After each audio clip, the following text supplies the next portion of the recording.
आज सुबह में वक्त हो गया है हमारे मॉर्निंग स्पेशल का। पिछले 30 दिन से एक लड़की की लाश अंतिम संस्कार के इंतजार में है, लेकिन परिजन और गांव वालों ने खा ली है एक अजीब सी सौगंध कि वो लाश का अंतिम संस्कार नहीं करेंगे। देखिए हमारी ये पूरी रिपोर्ट कि आखिर क्यों यूपी के कन्नौज में एक लड़की की लाश की रखवाली कर रहा है पूरा गांव।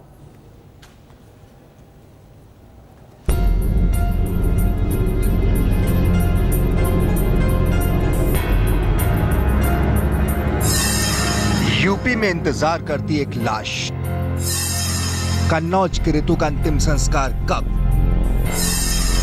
1 महीने से कब्र बनाकर रखवाली। ऋतु के परिवार की अजब सौगंध।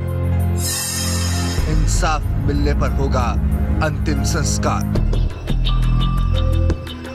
यूपी के सीएम अखिलेश यादव की पत्नी डिंपल के संसदीय क्षेत्र कन्नौज में आजकल एक कब्र को लेकर अजीबोगरीब हलचल है।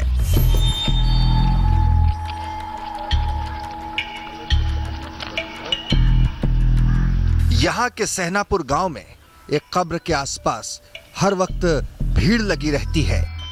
गांव के लोग कब्र की रखवाली करते हैं। उन्हें डर है कि कहीं पुलिस प्रशासन इस कब्र को खोदकर लाश का अंतिम संस्कार न कर दे। दरअसल इस कब्र में ऋतु यादव का शव दफन है।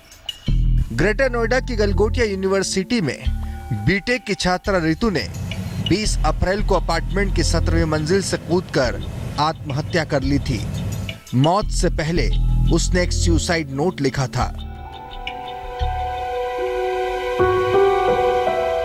मैं ये काम ऋचा, विजया, प्रीति और समरा की जोर जबरदस्ती की वजह से कर रही हूँ। उन्होंने कल मुझे बहुत टॉर्चर किया। विजया ने कल मुझे बियर की बोतल से मारा और साथ ही ऋचा ने भी मारा। मेरे बारे में उल्टा सीधा भी बोला कि मैं सेक्स रैकेट चलाती हूँ और पता नहीं क्या क्या, और वो भी सब प्रीति के बॉयफ्रेंड विशाल के सामने। किसी ने उन्हें नहीं रोका। इस बात ने मुझे बहुत चोट पहुंचाई है। Mummy papa, I love you. मैं आप लोगों की और बेइज्जती नहीं होने दूंगी, इसीलिए मैं आप लोगों से बहुत दूर जा रही हूँ। ऋतु के परिवार वालों का आरोप है कि उसने सुसाइड नहीं किया, बल्कि उसकी हत्या की गई है। पुलिस के मुताबिक ग्रेटर नोएडा के एनआरआई सिटी सोसाइटी में ऋतु कुछ सहेलियों के साथ रहती थी। उस पर एक मॉल से क्रीम चुराने का आरोप लगा। सीसीटीवी में कैद फुटेज के आधार पर दुकानदार ने ऋतु और उसकी सहेलियों को पहचान लिया। बाद में दुकानदार ने ऋतु की सहेलियों से कहा कि वो पुलिस में रिपोर्ट दर्ज कराएगा। इसी बात को लेकर ऋतु का सहेलियों के साथ झगड़ा हुआ। ऋतु अपमान बर्दाश्त नहीं कर सकी और 17वीं मंजिल से कूदकर जान दे दी। मगर परिवार के लोगों का कहना है जब तक ऋतु की मौत के जिम्मेदार सभी लोगों को जेल नहीं भेजा जाता, तब तक वो उसका अंतिम संस्कार नहीं करेंगे। नहीं, हमारे यहाँ कभी भी ऐसा कार्य हुआ ही नहीं। ये कार्य हुआ जब तक इसका निर्णय सही नहीं मिलेगा तब तक ये संस्कार नहीं होगा। ये फिर खोलकर फिर केमिकल इसमें डाला जाएगा।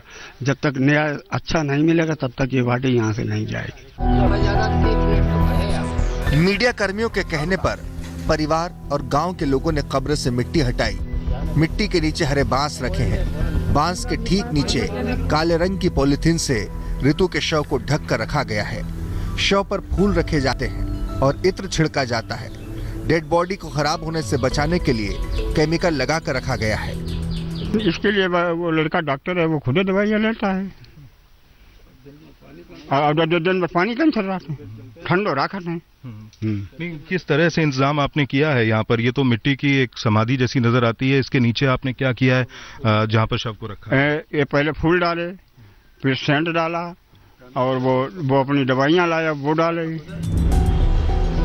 ये सच में हैरान करने वाला मामला है। बेटी को इंसाफ दिलाने के लिए शव का अंतिम संस्कार न करने का मामला इलाके में चर्चा का विषय बना हुआ है।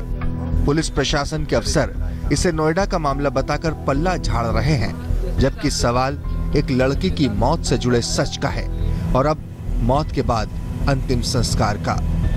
आमिर हक, कन्नौज, आज तक। तो परिजनों की अब ये मांग है कि जब तक पुलिस हत्या का केस दर्ज नहीं करती और साथ ही ऋतु को इंसाफ नहीं मिलता, तब तक वो लाश का अंतिम संस्कार नहीं करेंगे। हमारे संवाददाता आमिर हक पहुंचे रितु के गांव और बात की उसके चाचा से। कन्नौज के सहनापुर गांव में हम इस वक्त ठीक उसी जगह पर मौजूद हैं जहां तकरीबन 1 महीने पहले जिस रितु यादव की मृत्यु हुई थी, उनकी मौत हुई थी, उनका शव आज भी उनके परिवार के लोगों ने सहेज के रखा हुआ है। गांव के बाहर ये पेड़ों के झुरमुट के बीच में एक जगह है जहां पर तकरीबन एक कब्र या इसको समाधि कह सकते हैं, उसको बनाकर परिवार के लोगों ने शव को सुरक्षित रखा हुआ है। साथ ही कुछ लेपों का इस्तेमाल किया गया है जिससे शव खराब ना हो। और खास बात यह है कि 30 दिन पहले तकरीबन जो मौत हुई थी रितु यादव की ग्रेटर नोएडा में, उसको लेकर कुछ सवाल है परिवार के, और उनका यह कहना है कि जब तक उनका जवाब उनको नहीं मिल जाता, उनके साथ न्याय नहीं होता है, तब तक इस शव का वो अंतिम संस्कार, दाह संस्कार नहीं करेंगे। हमारे साथ उनके चाचा इस वक्त मौजूद हैं जो इस गांव के प्रधान भी हैं। ये बताइए क्या वजह है, आखिर ये कहा जाता है हिंदू धर्म में कि जितनी जल्दी अंतिम संस्कार हो जाए उतनी जल्दी आत्मा को शांति मिल जाती है, आखिर क्या वजह है कि उनका शव आज भी आपने यहाँ पर सहेज के रखा हुआ है? वजह यह है कि हम लोगों को न्याय नहीं मिल रहा है और उसमें जो दोषी हैं उनको अभी पूरी तरीके से अरेस्ट नहीं किया गया। अच्छा, रितु को लेकर आत्महत्या के लिए उकसाने का मामला बताया गया था। 17वीं मंजिल से गिरकर उनकी मौत हुई थी अपने अपार्टमेंट में, ऐसा पुलिस का कहना है। आप लोगों का कहना क्या है, आप क्या मानते हैं? हम ये मानते हैं कि 17 मंजिल से हमारी लड़की सुसाइड कर ही नहीं सकती है और जो कंडीशन वहाँ दिखाई गई है उस कंडीशन के आधार पे लड़की का 17 मंजिल से गिरना हो ही नहीं सकता है। वहाँ ना तो हमें ब्लड मिला है, ना कोई टाइल चटका हुआ मिला है, तो हम कैसे ये यकीन कर लें कि 17 मंजिल से मिट्टी गिरी हुई है। तो अभी आपको फिलहाल, चूंकि आपने महीना भर हो गया है जब से शव को यहाँ पर रखा हुआ है, आपको क्या प्रशासन की तरफ से कोई आश्वासन मिला है? उन्होंने कुछ ऐसा कहा है कि वो मदद करेंगे? ये मामला जो 306 का उन्होंने दर्ज किया है उसको कत्ल के मामले में बदलेंगे? हम लोग ये चाह रहे हैं कि उन्होंने इतना बड़ा दोष किया है, उनको 302 के तहत उनके ऊपर धारा लगनी चाहिए। और वो जो विशाल लड़का बाहर घूम रहा है और वो इधर उधर दौड़ रहा होगा तो उसको अरेस्ट करना चाहिए, उनको अरेस्ट होना चाहिए और हमारे मिट्टी का पीएम कराना चाहिए। और जो उन लड़कियों ने रात में हमारी पुत्री को मार के फेंक दिया है उनके ऊपर उस धारा के आधार पे कार्रवाई होना चाहिए। तो देखिए, यहाँ लगातार इस समाधि को, कब्रनुमा इसको समाधि कहेंगे, इसके ऊपर लगातार पानी डालकर इसको ठंडा रखा जा रहा है और पूरा गांव इस वक्त इस मांग में जो परिवार की है उसमें साथ खड़ा हुआ है। हालांकि आमतौर पर पुलिस या फिर प्रशासन हस्तक्षेप करता है और सही समय पर शव का अंतिम संस्कार करने पर जोर देता है, लेकिन यहाँ पर पूरा गाँव साथ में खड़ा हुआ है और फिलहाल कन्नौज प्रशासन की ओर से भी कम से कम इस तरह की कोई कार्रवाई नहीं की जा रही है कि जबरदस्ती से किसी तरह से अंतिम संस्कार किया जाए। प्रशासन को लेकर जो है परिवार का कहना सिर्फ यही है कि जो दोषी हैं उनको सजा मिले, कम से कम उनके ऊपर कार्रवाई हो और पुलिस कम से कम उनके खिलाफ मुकदमा तो दर्ज करे। कैमरा पर्सन संजय सिंह के साथ आमिर हक, कन्नौज, आज तक। आइए अब आपको खबर दिखाते हैं दिल्ली के नजदीक गुरुग्राम से टोल बूथ पर हुई गुंडागर्दी की तस्वीरें। 2 अलग अलग घटनाएं हुई, लेकिन टोल मांगने पर एक बस वाले ने टोल कर्मी को कुचलने की कोशिश की, तो वहीं एक दूसरी घटना में जब एक गाड़ी वाले से टोल मांगा गया तो उसने आधा दर्जन लोगों के साथ मिलकर बुरी तरह से टोल कर्मी को पीटा। गुड़गांव में टोल बूथ पर गुंडागर्दी।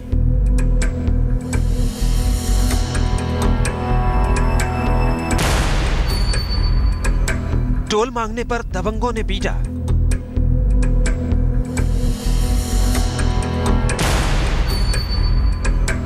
टोल मांगने पर कुचलने की कोशिश।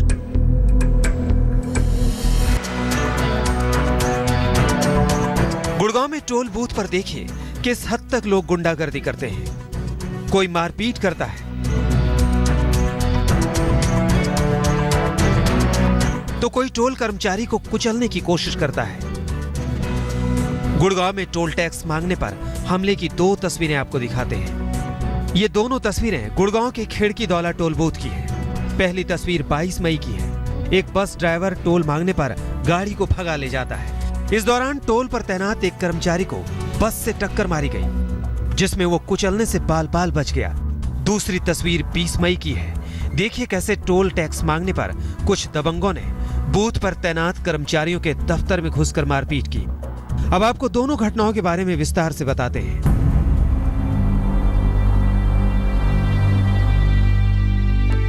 गुड़गांव के खिड़की दौला टोल बूथ पर 22 मई की सुबह 11:15 बजे टोल बूथ नंबर 10 पर रेवाड़ी की ओर से Bajrang city bus service company की एक बस आती है। टोल कर्मचारी ने 60 रुपए मांगे तो ड्राइवर ने टैक्स देने के बजाय बस इतनी तेजी से निकाली कि बैरियर तोड़ते हुए वहां मौजूद सीनियर मैनेजर को टक्कर मार दी। किस्मत से टोल कर्मचारी कुचले जाने से बच गया। इस हादसे में यादव को मामूली चोट आई है, लेकिन जिस लापरवाही से बस ने टक्कर मारी उससे टोल कर्मचारी की जान भी जा सकती थी। गुड़गांव के खिड़की डौला टोल बूथ पर गुंडागर्दी की दूसरी तस्वीर देखिए। 20 मई को पत्थरों से भरी एक गाड़ी टोल बूथ पर पहुंची। टोल कर्मचारी ने टैक्स मांगा तो ड्राइवर ने गाड़ी लोकल बताकर टोल टैक्स देने से इनकार कर दिया। बूथ कर्मचारी ने गाड़ी की आरसी देखी तो वो नकली पाई गई। इसके बाद उसने बिना टोल दिए जाने से इनकार कर दिया। इस बात से नाराज ड्राइवर ने अपने मालिक को फोन कर दिया। कुछ ही देर में कई लोग आए और बूथ कर्मचारी को पीटने लगे। करीब आधा दर्जन से ज्यादा लोगों ने टोल बूथ पर तैनात कर्मचारी मनोज कुमार को बुरी तरह पीटा। हमले में टोल कर्मचारी को कई चोटें आई हैं। टोल पे किया नहीं और लड़ाई झगड़ा किया। उसके बाद उन्होंने फोन करके अपने गांव से और 8-10 आदमी बुलाए जो हमारे ऑफिस में घुस के उन्होंने काफ़ी तोड़फोड़ किया, कर्मचारियों की पिटाई किया। यहाँ ऑफिस के जो फर्नीचर, कुछ हमारे इक्विपमेंट थे, रेडियो सेट वगैरह, उनकी तोड़फोड़ की। गुड़गांव टोल बूथ पर हुई इन दोनों वारदात की रिपोर्ट दर्ज कर ली गई है। टोल कर्मचारियों का कहना है कि अक्सर लोग टोल मांगने पर मारपीट करते हैं। अब पुलिस पेट्रोलिंग बढ़ाने की मांग की गई है। रविंद्र सिंह, गुड़गांव, आज तक।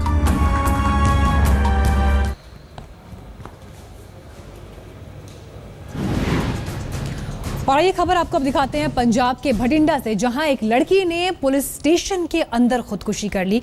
आरोप यह है कि पुलिस की पूछताछ से परेशान होकर इस लड़की ने टॉयलेट में जाकर फांसी लगा ली। अब इस घटना के बाद जांच के आदेश दिए गए हैं।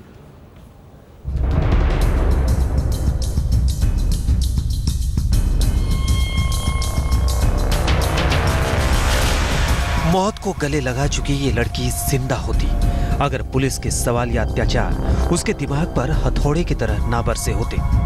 जसबीर कौर को बठिंडा के बलियावाली पुलिस थाने पूछताछ के लिए बुलाया गया था। पुलिस की पूछताछ से 21 साल की जसबीर इतनी आतंकित हो गई कि थाने के टॉयलेट में जाकर अपने दुपट्टे से झूल गई, क्योंकि पुलिस से पीछा छुड़ाने का उसको यही आखिरी रास्ता सूझा।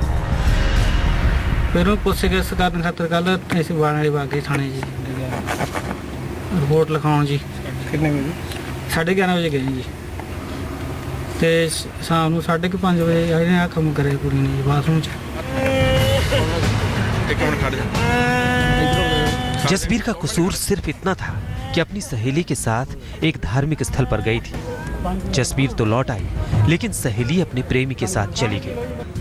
गायब लड़की के परिवार वालों ने जसबीर का नाम रिपोर्ट में लिखा दिया और पुलिस की पूछताछ उसके लिए मौत साबित हुई।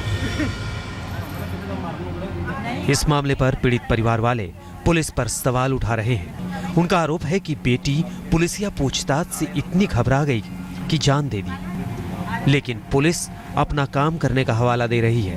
फिलहाल एसएसपी बठिंडा ने जांच के आदेश दिए हैं।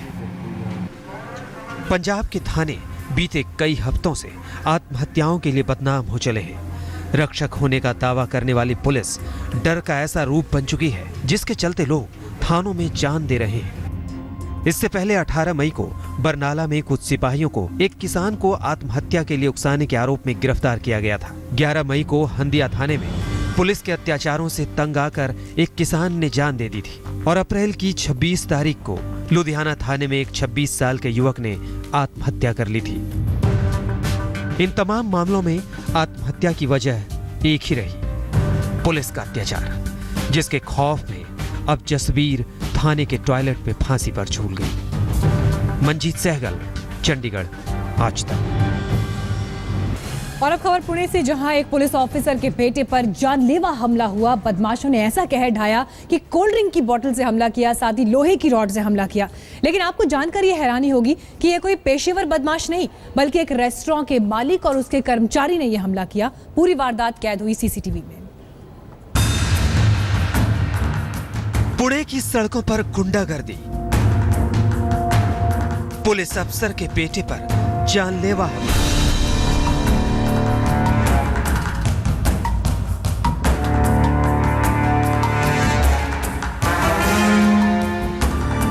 कोल्ड ड्रिंक की बोतलों से सिर फोड़ा,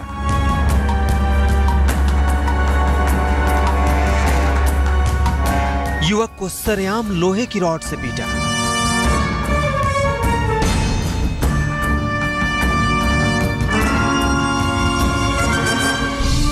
सीसीटीवी में कैद गुंडागर्दी का वीडियो।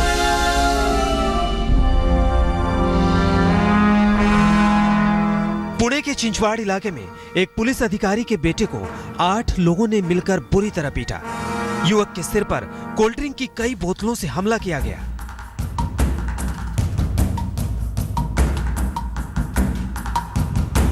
लोहे की रॉड से युवक को सड़क पर गिराकर पीटा गया। 20 मई की शाम को पुणे के पिंपरी चिंचवाड़ इलाके में प्रवीण कदम नाम का युवक कराची होटल रेस्टोरेंट में गया था। पुलिस अफसर के बेटे प्रवीण से रेस्टोरेंट के मालिक विशाल और विक्की से किसी बात पर बहस हो गई। इसके बाद रेस्टोरेंट के मालिक विशाल ने धक्का देकर प्रवीण को भगा दिया। कुछ ही देर में रेस्टोरेंट के मालिक और कर्मचारियों ने मिलकर प्रवीण पर हमला कर दिया।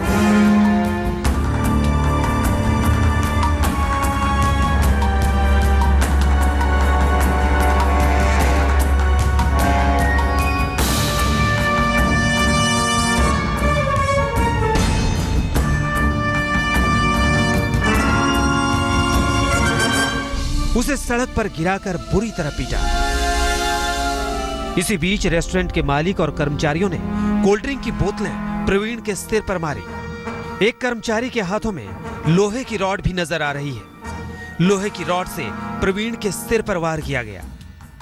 लात, घूंसे और कोल्ड ड्रिंक की बोतलें और लोहे की रॉड से हुए हमले के बाद प्रवीण सड़क पर ही गिर पड़ा। उसे निजी अस्पताल में भर्ती कराया गया है। पुलिस ने हमले के आरोपी 8 युवकों के खिलाफ रिपोर्ट दर्ज कर ली है। 3 आरोपियों को गिरफ्तार किया जा चुका है। गुंडागर्दी की ये तस्वीरें हैरान करने वाली हैं। वजह जो कुछ भी हो, लेकिन रेस्टोरेंट में आने वालों के साथ ऐसा सलूक बेहद शर्मनाक है। समीर शेख के साथ पंकज खेलकर, पुणे, आज तक। और इसके साथ मॉर्निंग प्राइम टाइम आज सुबह में इतना ही। वक्त एक ब्रेक का है, लेकिन देश और दुनिया की तमाम खबरों के लिए आप देखते रहिए आज तक।